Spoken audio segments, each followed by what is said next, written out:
ਜਿਹਨੇ ਕਤਲ ਕੀਤਾ ਉਹ ਫਰਾਰ ਹੋ ਗਿਆ ਸੀ। ਤੁਹਾਡਾ ਜਵਾਈ ਕਹਿੰਦਾ ਕਿ ਮੈਂ ਤੁਹਾਡੇ ਨਾਲ ਹਾਂ। ਇੱਕ ਸਾਈਡ ਤੋਂ ਸਾਨੂੰ ਹਾਂ ਕਰਦਾ ਹੈ, ਨਾ ਸਾਡਾ ਪੁਲਿਸ ਸਟੇਸ਼ਨ ਜਾਂਦਾ ਪਿਆ, ਨਾ ਸਾਡਾ ਹਸਪੀਟਲ ਜਾ ਰਿਹਾ ਹੈ। ਇਹਨਾਂ ਦੀ ਕੋਈ ਪਲੈਨਿੰਗ ਹੈਗੀ ਜਿਹਦੀ ਇਹ ਭੁਗਤ ਇਹਨਾਂ ਸਾਰੇ ਜਾ ਹਾਂਜੀ ਮਿਲੀ ਭੁਗਤ। ਕੋਈ ਐਸੀ ਕੋਈ ਗੱਲ ਕੋਈ ਐਸੀ ਵਜ੍ਹਾ ਕੀ ਹੈ ਕਿ ਉਹਨੂੰ ਕਤਲ ਕਿਉਂ ਕੀਤਾ, ਕਿ ਉਹਨੂੰ ਸਜ਼ਾ ਐਸੀ ਕਿਉਂ ਦਿੱਤੀ ਕਿ ਉਹਨੂੰ ਕਤਲ ਹੀ ਕਰ ਦਿੱਤਾ। ਮੁਜਰਮ ਫੜਿਆ ਜਾਏਗਾ ਉਦੋਂ ਹੀ ਪਤਾ ਲੱਗੇਗਾ ਨਾ ਰੌਲਾ ਕੀ ਹੈ।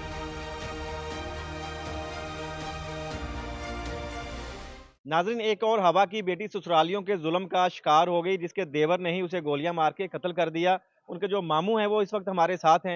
इनसे मुकम्मल स्टोरी जानते हैं, तो जो अंदर के इंकशाफात करना चाहते हैं कि उसे कत्ल क्यों किया गया, रुखसाना का कसूर क्या था और अभी तक मुलजम गिरफ्तार हुए कि नहीं हुए, इन्हीं की ज़बानी जानते हैं। जी अस्सलाम वालेकुम। वालेकुम सलाम जी। अल्लाह पाक आपको सब्र दे। तो ये सारा वाकया पेश कैसे आया, क्या हुआ? सर मैं शिवपुरे में रहता हूँ, जी इधर नहीं रहता। जी ਤੇ ਇਹਨਾਂ ਨੂੰ ਜਦੋਂ ਫੋਨ ਆਇਆ ਤਕਰੀਬਨ 9:30 ਸਵਾ 9 ਇਹਨਾਂ ਦੇ ਕਰੀਬ ਟਾਈਮ ਆਇਆ ਤੇ ਰਾਤ ਗੱਲ ਸਿਸਟਰ ਦੀ ਹੁੰਦੀ ਰਹੀ ਹੈ ਕਿ ਨਵਾਂ ਸਾਲ ਸੀ, ਗੱਲਬਾਤ ਹੁੰਦੀ ਰਹੀ ਹੈ ਸਵੇਰੇ ਰਾਤ ਤੱਕ 11 11:30 ਵਜੇ ਤੱਕ। ਉਸ ਤੋਂ ਬਾਅਦ ਦਿਨ ਚੜ੍ਹਿਆ ਤੇ 8:30 ਵਜੇ ਇਹਨਾਂ ਨੂੰ ਫੋਨ ਆਇਆ ਕਿ ਤੁਹਾਡੀ ਬੱਚੀ ਮਾਰ ਦਿੱਤੀ ਗਈ ਹੈ।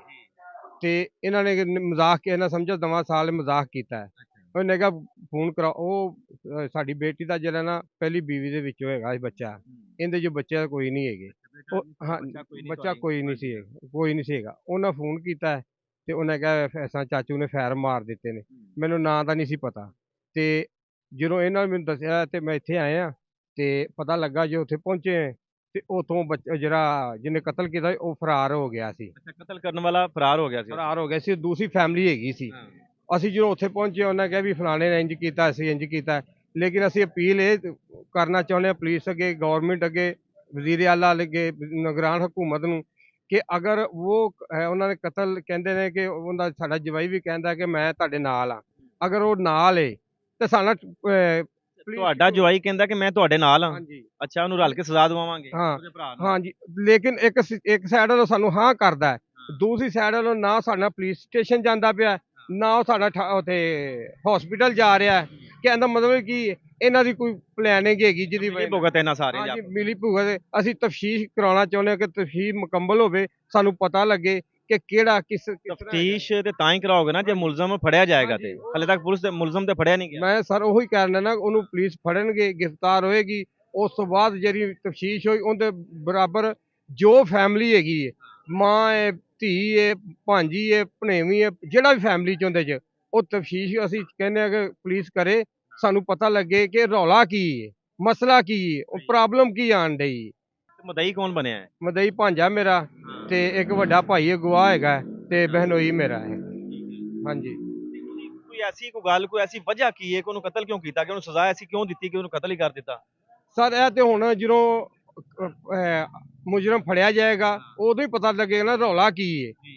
ਕਿ ਹੁਣ ਦੇਖੋ ਇੱਕ ਉਹਨੂੰ ਕਹਿੰਦਾ ਜੀ ਮੈਂ ਇਹਨੂੰ ਇੰਜ ਫੈਰ ਬੱਚੇ ਨੂੰ ਮਾਰੇ ਨੇ, ਜਦ ਉਹਨੂੰ ਲੜਦਾ ਪਿਆ ਚਾਵਲਾਂ ਤੋਂ ਸੁਣਿਆ ਜਿਵੇਂ ਛੋਟੀ ਜਿਹੀ ਮੇਰੀ ਗੱਲ ਦਾ ਜਵਾਬ ਦੇਣਾ ਕਿ ਜਦੋਂ ਇਸ ਲੜਾਈ ਹੋ ਰਹੀ ਸੀ ਘਰ ਦੇ ਵਿੱਚ ਟੋਟਲ ਕਿੰਨੇ ਜੀ ਸਨ? ਥੋੜਾ ਕੈਮਰੇ ਵੱਲ ਦੇਖੋ। ਨਹੀਂ ਇਹ ਸਾਨੂੰ ਨਹੀਂ ਪਤਾ, 5 ਸੀ, 6 ਸੀ, 4 ਸੀ, 2 ਸੀ, ਇਹ ਨਹੀਂ ਸਾਨੂੰ ਪਤਾ। ਤੁਹਾਨੂੰ ਪਤਾ ਨਹੀਂ ਲੱਗਾ ਕਿੰਨੇ ਜੀ ਸਨ?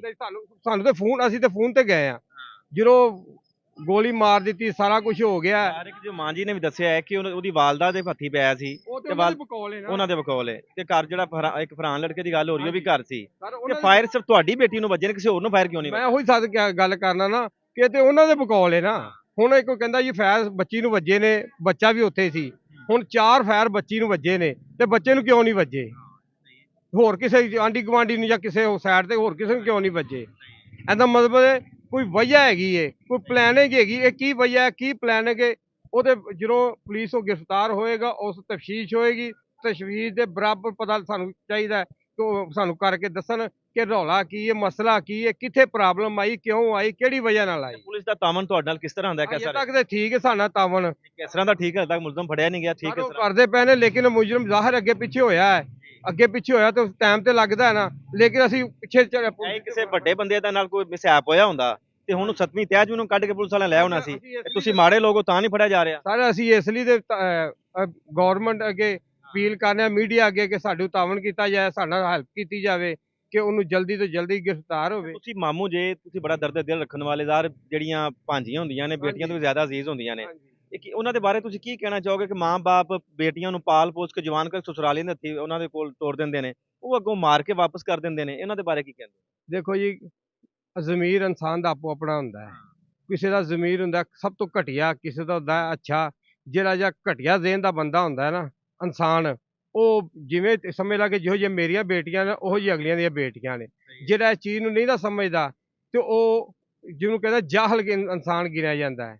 ਉਹ ਇਨਸਾਨ ਜਾਹਲ ਚ ਜਦੋਂ ਗਿਣਿਆ ਵਿਆਹ ਜਾਂਦਾ ਕੇ ਲੈ ਕੇ ਜਾਂਦੇ ਨੇ ਉਦੋਂ ਕਹਿੰਦੇ ਨੇ ਜੀ ਉਦੋਂ ਸਾਡੀ ਤਾਂ ਧੀ ਕਹਿੰਦੇ ਏ, ਹਾਂਜੀ। ਸਾਡੀ ਧੀ ਏ, ਤੇ ਫਿਰ ਉਸ ਧੀ ਨੂੰ ਕੀ ਹੁੰਦਾ ਹੈ ਕਿ ਉਹਨੂੰ ਮਾਰ ਕੇ ਵਾਪਸ ਕਰਦੇ ਨੇ? ਇਹ ਸਾਰੇ ਪਤਾ ਕੀ ਹੈ, ਸ਼ੁਰੂ ਤੋਂ ਇੰਜ ਰੂਟੀਨ।